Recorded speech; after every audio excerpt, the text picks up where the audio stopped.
Hello students. तो आज के लेक्चर में हम देखेंगे कि प्रोटीन एक बायोमोलिक्यूल है और प्रोटीन का बेसिक स्ट्रक्चर्स और उसकी जो प्राइमरी सेकेंडरी टर्सरी स्ट्रक्चर्स रहती हैं, किन किन स्ट्रक्चर्स में वो बॉडी में एग्जिस्ट करता है, और बेसिक जो प्रोटीन की स्ट्रक्चर्स है कि किन किन कंपोनेंट्स और मोनोमर्स से मिलके जो प्रोटीन है आपका वो बना रहता है, तो वो हम देखेंगे आज के लेक्चर में।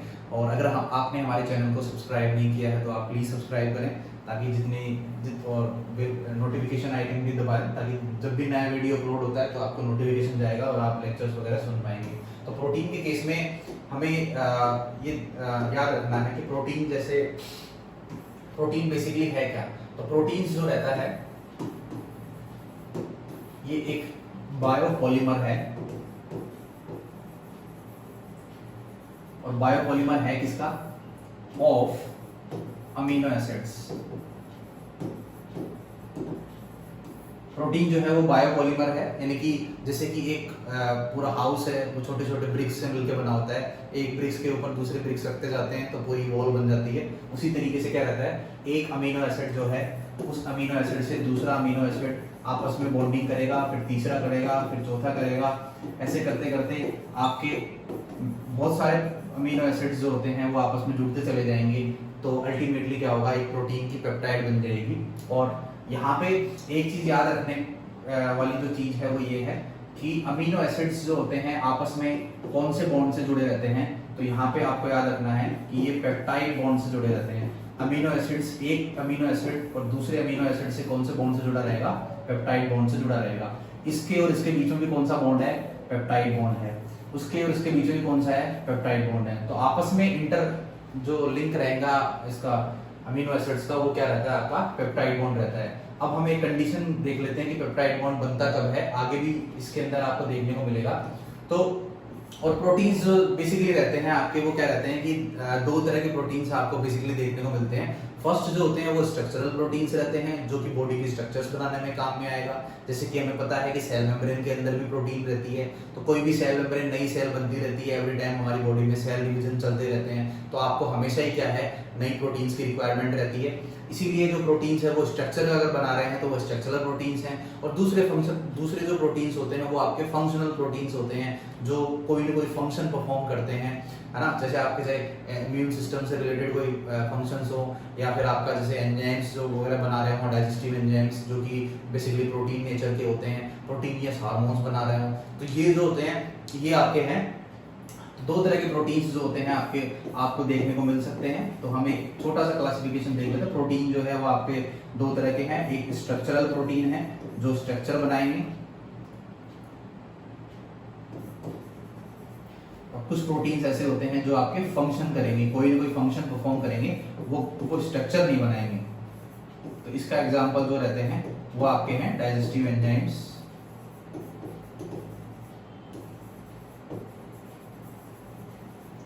और स्ट्रक्चरल प्रोटीन है आपका जैसे सेल मेम्ब्रेन का प्रोटीन है, वो एक बार में कोई ना कोई स्ट्रक्चर बनाएगा।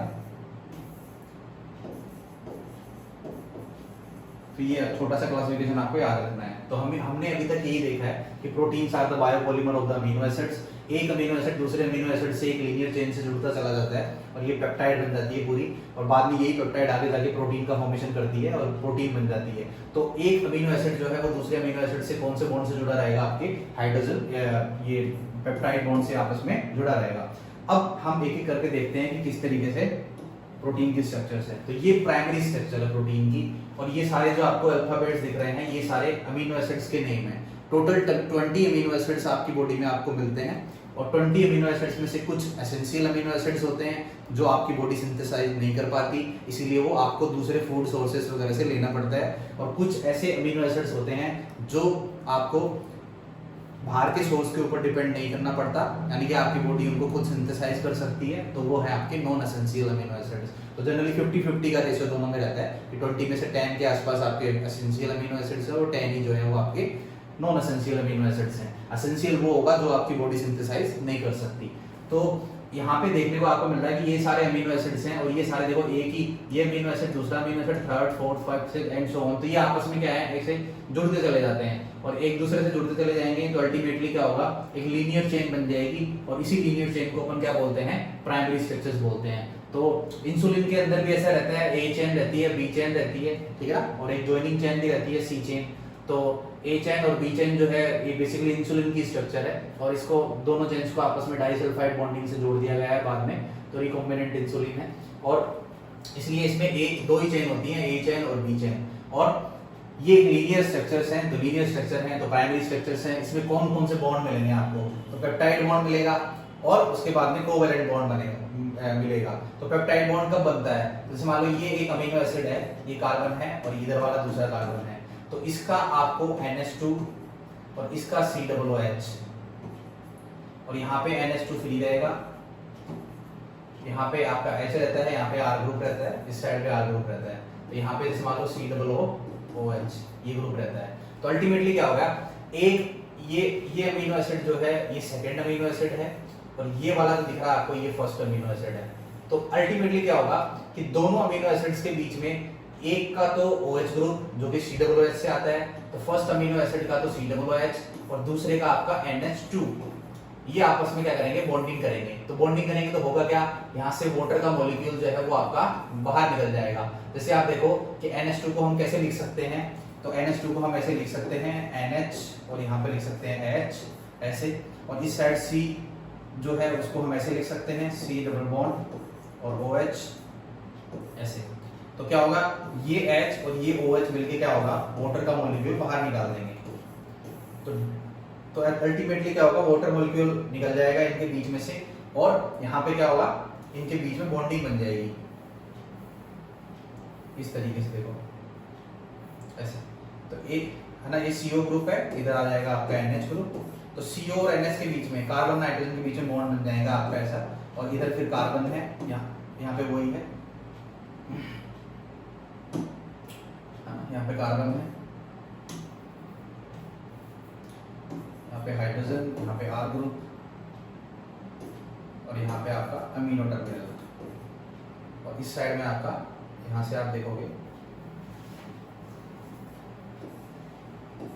यहाँ पे H, यहाँ पे वही COOH, और ये होगा आपका R ग्रुप। तो ये जो बॉन्ड बनता है दोनों के बीच में, ये बनता है आपका पेप्टाइड बॉन्ड, जो कि आपको प्राइमरी स्ट्रक्चर में देखने को मिलेगा।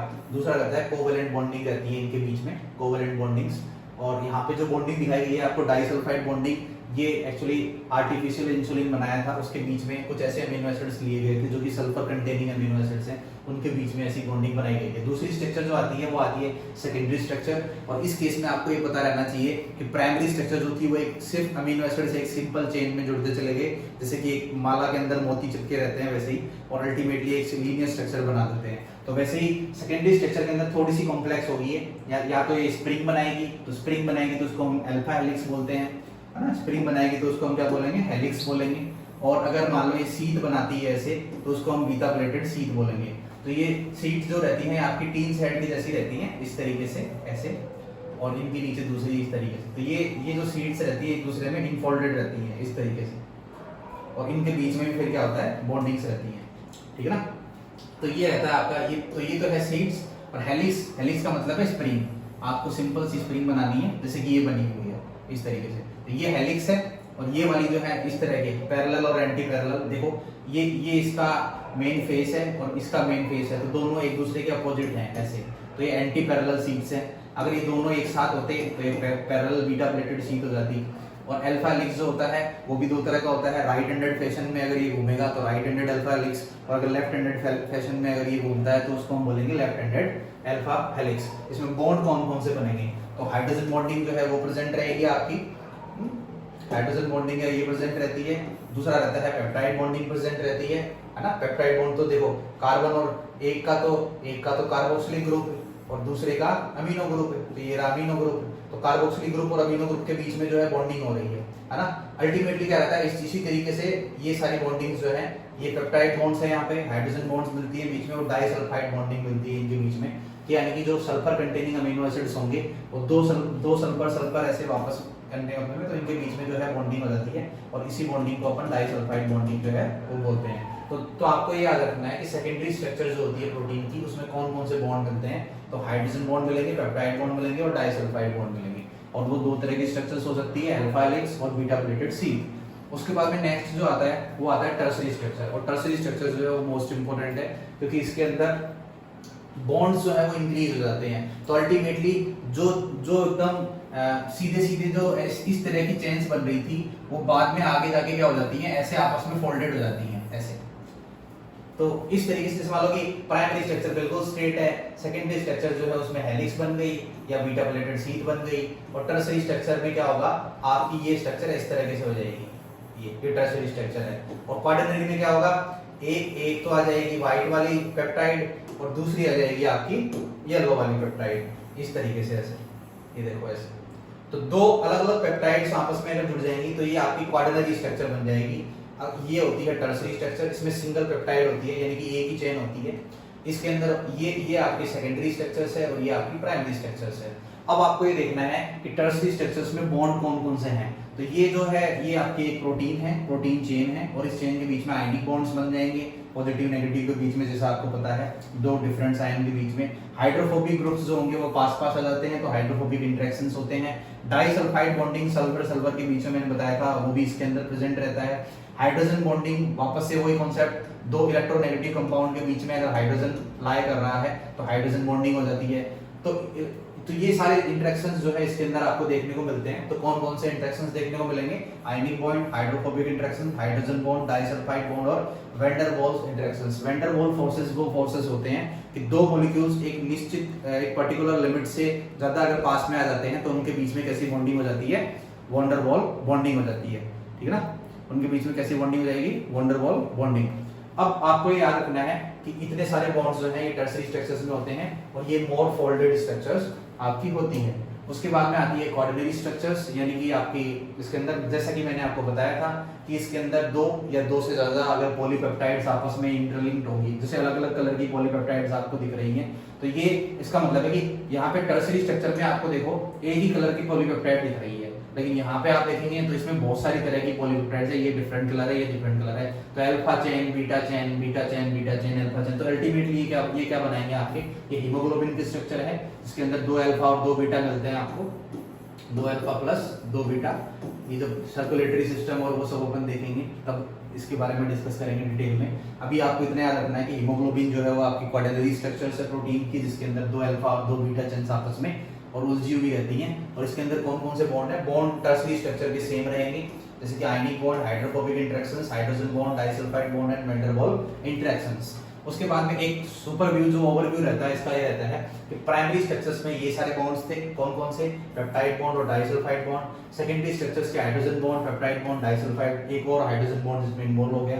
टर्सरी स्ट्रक्चर में hydrophobic, hydrogen bonds, ionic bond, van der Waals और डाइसल्फाइड बॉन्ड्स रहते हैं। और क्वाaternary स्ट्रक्चर्स के अंदर आपके सेम बॉन्ड रहते हैं जो कि टर्सरी में है, बट इसके अंदर जो है जो पॉलीपेप्टाइड्स होगी वो दो डिफरेंट पॉलीपेप्टाइड आपस में उलझी हुई रहेंगी। तो ये स्ट्रक्चर्स जो है ये बॉन्ड्स प्रोटीन के अंदर मिलते हैं। और तो ये था प्रोटीन के बारे में। तो आप चैनल को लाइक करें, सब्सक्राइब करें, शेयर करें।